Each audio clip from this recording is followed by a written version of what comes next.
भारतीय संविधान, भारतीय संविधान से निकला भारतीय गणराज्य। जब संविधान सभा में बहस चल रही थी कि आखिर भारत का संविधान कैसा हो, तो दक्षिणपंथी समूह आरएसएस उसका विरोध कर रहे थे। चाहते थे कि मनुस्मृति के हिसाब से संविधान बने। अंबेडकर, नेहरू के खिलाफ लेख लिखे गए। रामलीला ग्राउंड में दिल्ली में प्रदर्शन किए गए, पुतला फूके गए और अभी हाल ही में जब से दक्षिणपंथी भाजपा की सरकार है, बाबाओं की मौज हो गई। बाबास लगातार संविधान और भारतीय गणराज्य के खिलाफ जहर उगलते आ रहे हैं। अभी ग्वालियर में अनिल मिश्रा एक एडवोकेट हैं, बाबा साहब पे बहुत कुछ बोल रहे थे, गिरफ्तार हुए, जमानत उनको मिल गई है। स्वामी अभिमुक्तेश्वरानंद ने कहा कि मनुस्मृति का दर्जा संविधान से ऊपर है। अभी एक टीवी डिबेट में हमने देखा, जावेद अख्तर साहब एक मौलाना के साथ डिबेट में थे और मौलाना मुफ्ती समाइल नदवी ने इसी तरह का बयान दिया है।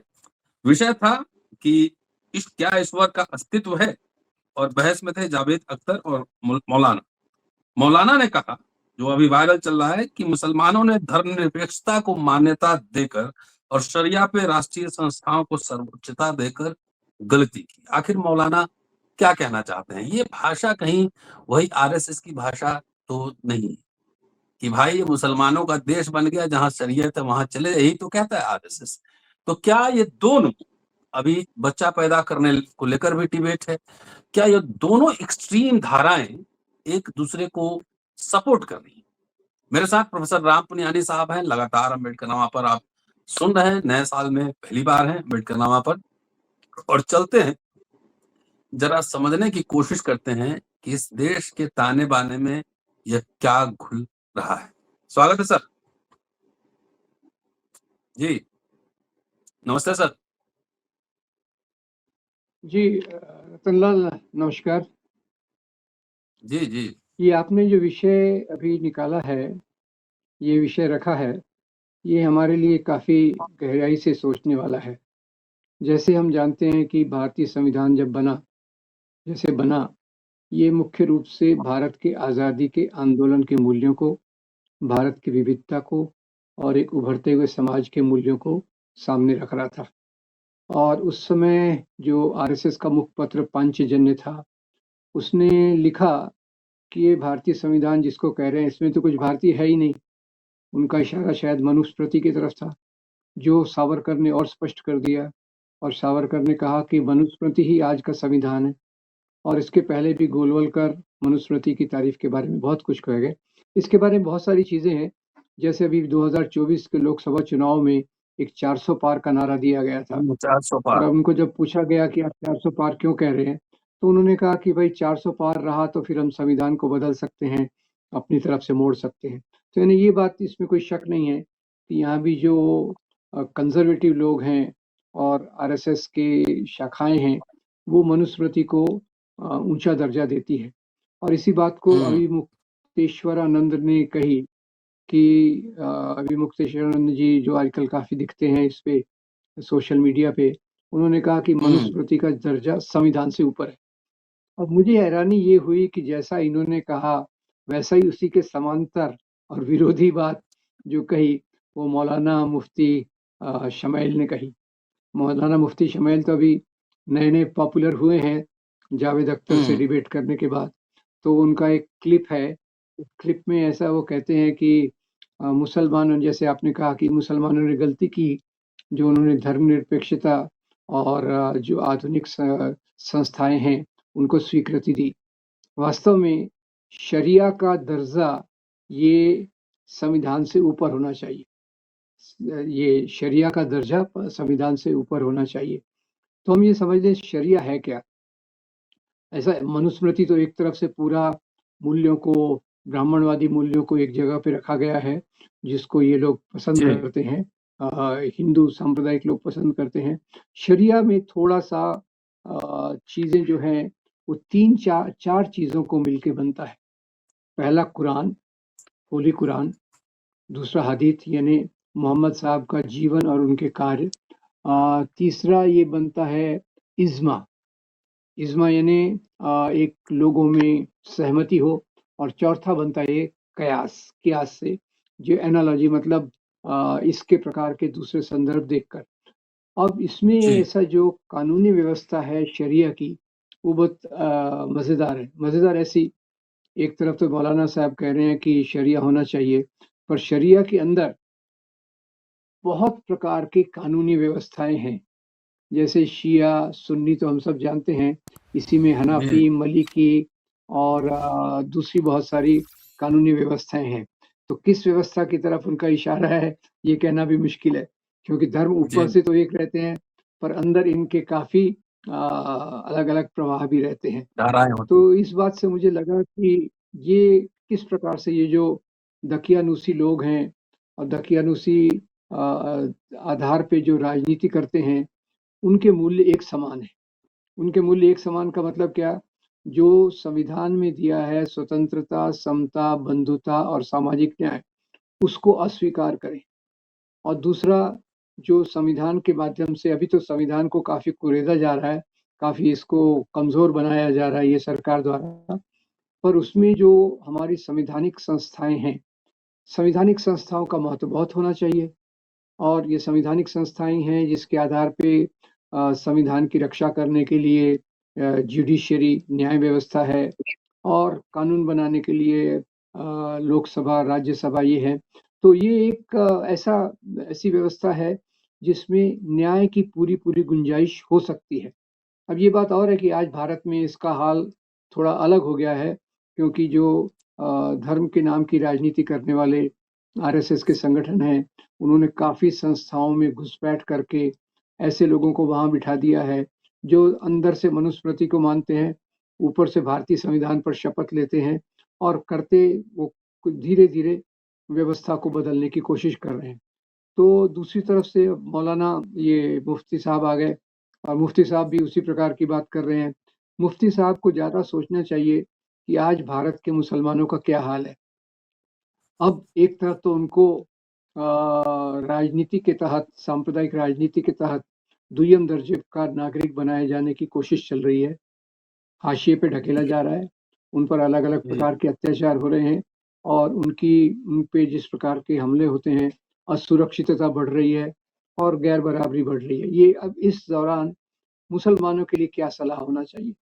तो मुझे सबसे जो इसमें बेहतरीन लगा कि भारत की संवैधानिक संस्थाओं का इस्तेमाल करके, जैसे शाहीन बाग के आंदोलन ने, भारत की मुसलमान महिलाओं ने जिस प्रकार से भारतीय संविधान की संस्थाओं को उपयोग किया, वो एक बेहतरीन रास्ता है खुद के अधिकारों को बचाने के लिए, खुद के जो अस्तित्व है, खुद की जो डिग्निटी है, उसको बचाने के लिए जो उन्होंने बात कही, वो बेजोड़ बात है। तो मौलाना साहब तो अपनी यूनिवर्सिटी में पढ़ते हैं, कुरान का अध्ययन करते हैं, बाकी तथाकथित ज्ञान अर्जित करते रहते हैं, पर भारत के मुसलमानों का हाल क्या नहीं देख रहे हैं। क्या आज भारत के मुसलमानों ने हदीस के बारे में बात करना चाहिए, या खुद के जो नागरिक अधिकार हैं, उनको मजबूत करने के लिए बात करनी चाहिए? और खुद के जो नागरिक अधिकार हैं, उनको बचाने के लिए बात करना चाहिए। ये एक वास्तविक बात है, जिस पर ध्यान देने की ज़्यादा ज़रूरत है। अब यहाँ यही बात आती है हिंदुओं के लिए भी, कि हिंदुओं के लिए जैसे खासतौर से ब्राह्मणवादी व्यवस्था तो मनुस्मृति को चाहती है, पर यहाँ जो भी हमारे दलित, ओबीसी, पिछड़े तबके हैं, वो अपने अधिकार कैसे प्राप्त कर सकते हैं? वो तो प्राप्त कर सकते हैं संविधान के माध्यम से, संविधान के मूल्यों को और मजबूत करके, उनके आधार पे आंदोलन चला के, उनके आधार पे अपनी आवाज़ को उठा के, इस आवाज़ को मजबूत करके, जिंदा रख के अपने अधिकार पा सकते हैं। तो मुख्य जो हमारी चिंता होना चाहिए, वो जो जिसको अंग्रेजी में कहते हैं एब्स्ट्रैक्ट, एब्स्ट्रैक्ट यानी ये किताब में वो अच्छा है, वो किताब में वो अच्छा है, वो एक बात है। और दूसरा, ज़मीनी हालात जो हो रही है, दलितों की या मुसलमानों की, उसमें एक इज़्ज़त, बराबरी पाने के लिए रास्ता क्या हो सकता है, उस पे ज़्यादा सोचने की ज़रूरत है। और ये मुफ्ती साहब वगैरह जो हैं, ये अपने मदरसों में और अपने रिसर्च इंस्टीट्यूट्स में काम करते हैं, पर ज़मीनी हालात में आज भारत का मुसलमान क्या करे, ये बहुत ज़रूरी है। और जैसे इसमें भारत में तो और भी अच्छी बात हुई है, जैसे दलितों के अधिकार को प्राप्त करने के लिए बाबा साहब ने तो मनुस्मृति को जलाया तक था कि भाई ये हमारे खिलाफ है। बाबा साहब ने संविधान को बनाने में बहुत बेहतरीन योगदान दिया। तो ये चीजें देखकर जो बाकी भी वंचित समाज हैं, पिछड़े समाज हैं, जिनको पूरे नागरिक अधिकार नहीं मिल रहे, वो भी उनको भी यही रास्ता अपनाना चाहिए जो बाबा साहब ने दिखाया था। बाबा साहब ने क्या दिखाया था कि आप अपनी परिस्थिति के बारे में सोचो, संगठित हो और आंदोलन करके अपनी मांगों को, अपने अधिकारों को प्राप्त करने की कोशिश करो। मुझे लगता है समाज के सभी लोग जो आज वंचित हैं और ये हिंदू राष्ट्र की राजनीति, हिंदू राष्ट्र के एजेंडा से के बोझ तले दबे जा रहे हैं, उनके लिए एक ही रास्ता है और वो है कि संविधान के मूल्यों के आधार पे आंदोलन, संविधान के मूल्यों के आधार पे अपनी अधिकारों की रक्षा करना और संविधान को मजबूत करना, यही वो बात है।